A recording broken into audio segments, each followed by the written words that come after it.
हास्यास्पद आहे। मुख्यमंत्री साहेबांना काही आता काम राहिलं नाही असं आपल्याला म्हणावं लागेल।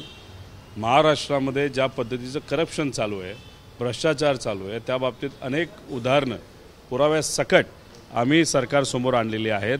त्या बाबतीत मात्र सीएम साहेब काय एन्क्वायरी लावत नाहीत। संतोष देशमुखला न्याय द्यावा यासाठी नाही, महादेव मुंडेसाठी न्याय द्यावा यासाठी कुठेही तिथं वेगळे काही स्टेप्स पुढे घेतले जात नाही। हगवणे प्रकरणाच्या बाबतीत तसंच। आणि या बाबतीत तुम्ही VSI म्हणजे VSI संस्थेच्या माध्यमातून आत्तापर्यंत आपण जर बघितलं तर खूप चांगलं काम हे शेतीविषयक म्हणजे खास करून ऊस शेती त्याच्याबरोबर कारखाने कोऑपरेटिव्ह आज महाराष्ट्रामध्ये का भक्कम आहे त्याचं मुख्य कारण आहे VSI। आणि पवार साहेबांच्या मार्गदर्शनाखाली VSI मध्ये आत्तापर्यंत खूप चांगलं काम हे केलं गेलं आहे। अजितदादांचा सुद्धा एक फार मोठा वाटा या निर्णायक व्यवस्थेमध्ये त्या ठिकाणी असतो आणि तिथं पक्षाच्या पलीकडे जाऊन लोक आहेत, सर्व पक्षाचे लोक VSI मध्ये तिथं काम करतात। झालंय काय की कालच अमित शाह साहेब बोलत असताना काय बोलले की आता आम्हाला कुबड्याची जरूरत नाही। याच्या आधी ठाण्याला टार्गेट केलं गेलं होतं, ठाण्याची ताकद कमी करण्याचा प्रयत्न केला होता।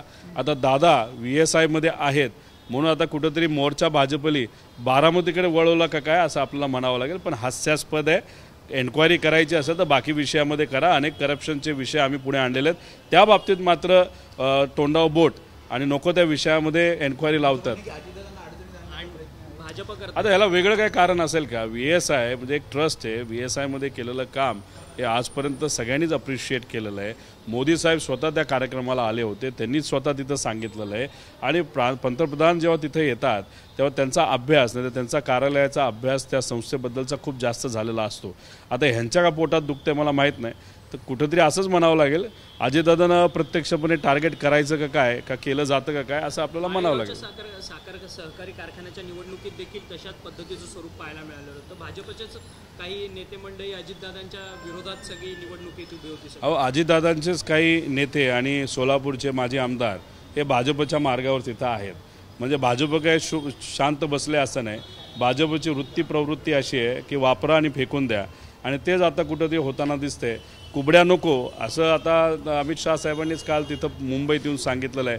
आता कुबड्या म्हणजे कोण तर हे दोन पक्ष, त्यामुळे येणाऱ्या काळामध्ये यांना लोकही राहणार नाही, पक्षही राहणार नाही, अशी परिस्थिती या दोघांची होईल का काय असं वाटायला लागलं। जाग येणार का? ज्या पद्धतीने अजित पवारांचे काही आमदार हिंदुत्ववादीची भाषा बोलतात आहे, काही माजी आमदार भाजपच्या गळ्याला लागतात आहे, अशातच अजितदादांना ह्या सगळ्या परिस्थितीच्या संदर्भात जाग येईल?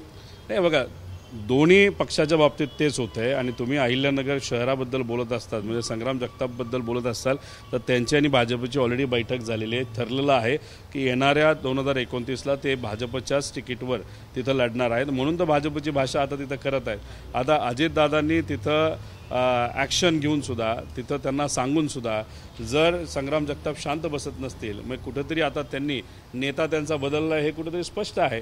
तसंच एकनाथ शिंदे साहेबांच्या बाबतीत सुरू आहे। हळूहळू या दोन्ही पक्षाला ऑपरेशन लोटस 2 या नावाखाली हे दोन्ही पक्ष तिथं संपवण्याचा प्रयत्न केला जाईल।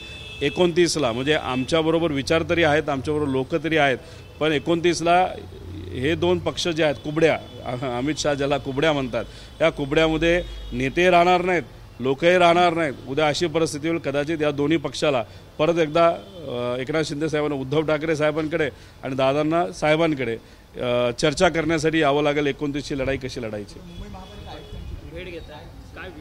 एक तर भाजपला जी काही जागा दिलेली आहे ती चुकीच्या पद्धतीने दिलेली आहे। जी प्रथा या कमिशनर कार्यालयाने सुरू केलेली आहे ते उद्या जाऊन खूप घातक ठरू शकते। आम्हाला काही शंका आहेत, त्या शंका आता कमिशनर साहेबांशी आम्ही बोलून घेऊ, ते काय बोलतात हे आल्यानंतर मी आपल्या सर्वांना सांगतो। परंतु बिवलकरांच्या प्रकरणामध्ये काल तुम्ही नवी मुंबई पोलीस आयुक्तांची तुम्ही भेट घेतली, परंतु बिवलकर प्रकरणात अद्याप देखील कोणता गुन्हा दाखल होत नाही। खरं तर वन खात्याने त्या सगळ्या संदर्भात गुन्हे दाखल करण्याचे आदेश दिलेले। आता CP साहेबांवर इतका दबाव आहे, त्यांनाच कळेना काय चाललंय।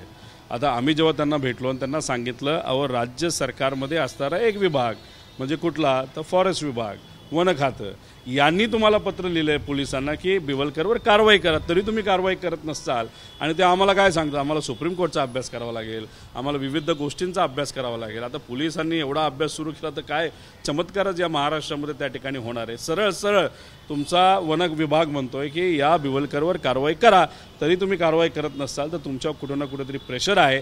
आज कॅबिनेटची बैठक आहे, त्या कॅबिनेटच्या बैठकीमध्ये या सरकारने तिथं निर्णय घेतला पाहिजे की शिरसाट जे आहेत, जे 22 दिवस तिथं चेअरमन म्हणून आले होते आणि 5,000 कोटीची करामत भ्रष्टाचार त्या ठिकाणी त्यांनी केलेला आहे, त्यांना घरी बसवा, त्यांना बाहेर काढा आणि बिवलकरवर तिथं कारवाई करा.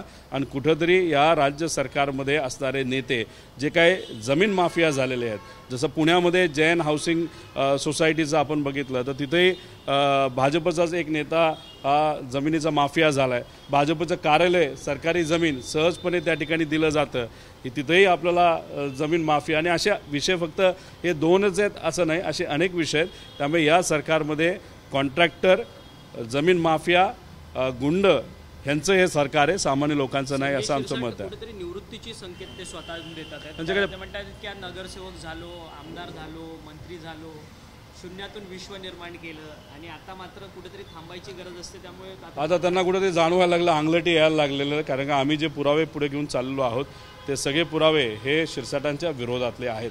त्यामुळे लवकरात लवकर त्यांच्यावर कारवाई होईल ही भीती कदाचित त्यांना तिथं असावी आणि त्या अनुषंगाने त्यांनी ते वक्तव्य तिथं केलं असावं. तुम्ही काही वक्तव्य केला, तुम्ही सत्तेत असला काय नसला काय, कारवाई भ्रष्टाचार केलेल्या व्यक्तीवर ही झालीच पाहिजे अशी आमच्या सगळ्यांची भूमिका आहे. एकटे या सगळ्या बिवलकर प्रकरणामध्ये आहेत की त्यांचा कोणी आका सुद्धा या सगळ्या इन्व्हॉल्वमेंटमध्ये? आता याच्यामध्ये शिरसाटांना पैसा गेलाच. 5,000 कोटीपैकी एक बहुतांश 20% किंमत म्हणजे 1,000 कोटी रुपये हे शिरसाटांकडे आणि कदाचित त्यांच्या पक्षाकडे इलेक्शन फंड म्हणून गेला असावं. पण शेवटी कुठं ना कुठेतरी कारवाई झाल्याशिवाय, या शहानिशा झाल्याशिवाय आपल्याला ह्या गोष्टी कळणार नाही. पण भ्रष्टाचार हा खूप मोठा आहे. सामान्य लोकांची जमीन, भूमिपुत्रांची जमीन ही सहजपणे 5,000 कोटीची ही जर कोणाच्या एका व्यक्तीच्या घशात जर घुसवली जात असेल हे आम्ही सहन करणार नाही.